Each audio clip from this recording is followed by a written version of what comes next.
জনরোষে পড়শি দেশ নেপালে পরিস্থিতি একেবারে অগ্নিগর্ভ। পুড়ছে প্রধানমন্ত্রী সহ বিভিন্ন মন্ত্রীদের ঘরবাড়ি, সংসদ ভবন, সুপ্রিম কোর্টও একেবারে জনরোষে একেবারে পুড়ে ছাই হয়ে গেছে। এর ফলে সবচেয়ে বেশি ক্ষতি হয়েছে পর্যটক কেন্দ্রে, অর্থাৎ পর্যটন কেন্দ্র হিসেবে পরিচিত নেপাল এই মুহূর্তে একেবারে জ্বলছে। পুজোর মুখে নেপালের পরিস্থিতি নিয়ে চিন্তার ভাঁজ পড়েছে ট্যুর অপারেটরদের। দেখাবো বিশেষ প্রতিবেদন।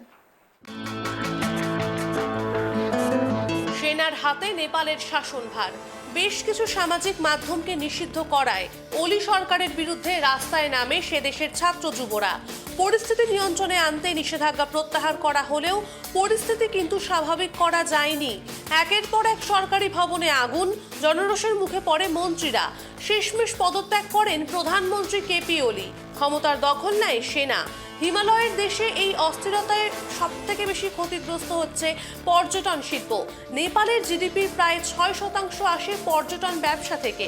পশ্চিমবঙ্গ থেকে ফি বছর অনেক পর্যটকই পাড়ি দেন এভারেস্টের দেশে। ফলে এখানকার পর্যটন শিল্পের সঙ্গে যারা যুক্ত তারাও যথেষ্ট চিন্তিত। পর্যটন ম্যানেজমেন্টের পরিভাষায় যে কোনো রকমের ফিজিক্যাল ফ্যাক্টর সেটা প্রতিবন্ধকতা হয়ে দাঁড়ায় পর্যটনের যে কোনো গন্তব্যের পর্যটন ডেভেলপমেন্টের জন্য। এবার তার মধ্যে যেটা সবচেয়ে খারাপ সেটা হচ্ছে এরকম পলিটিক্যাল আনরেস্ট, সামাজিক রাজনৈতিক অস্থিরতা, সামাজিক অস্থিরতা, এবং সেগুলো পর্যটনকে প্রথম প্রভাবিত করে এবং পর্যটন কিন্তু একদম শেষে গিয়ে রিকভার করে। তো দুর্ভাগ্যজনকভাবে এই পরিস্থিতির উদ্ভব হয়েছে নেপালে। এটা বাংলাদেশে দেখেছি, আমরা শ্রীলঙ্কায় দেখেছি, এবার নেপাল আমাদের প্রতিবেশী রাষ্ট্র, সেখানে আমরা দেখতে পাচ্ছি একদম সেম পরিস্থিতি উদ্ভব হয়েছে।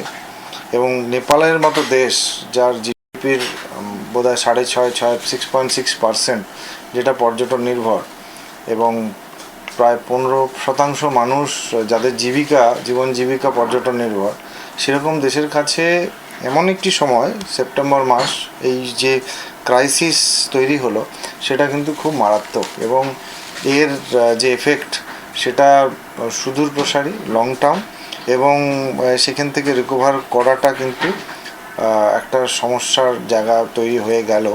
আশা করব খুব শীঘ্রই পরিস্থিতি স্বাভাবিক হয়ে আসবে। এপ্রিল মাসের শুরুতে কাশ্মীরের পেহেলগাঁওয়ের ঘটনার পর ধাক্কা খেয়েছিল সেখানকার পর্যটন। এখনো কিন্তু সেখানকার পর্যটন শিল্প স্বাভাবিক হয়নি।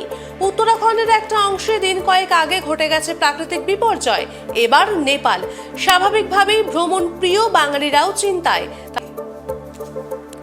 তারা চাইছে পরিস্থিতি দ্রুত স্বাভাবিক হোক। ক্যামেরায় দেবরাজ দত্তের সঙ্গে ত্রয়ন চক্রবর্তীর রিপোর্ট, ট্রাইব টিভি বাংলা।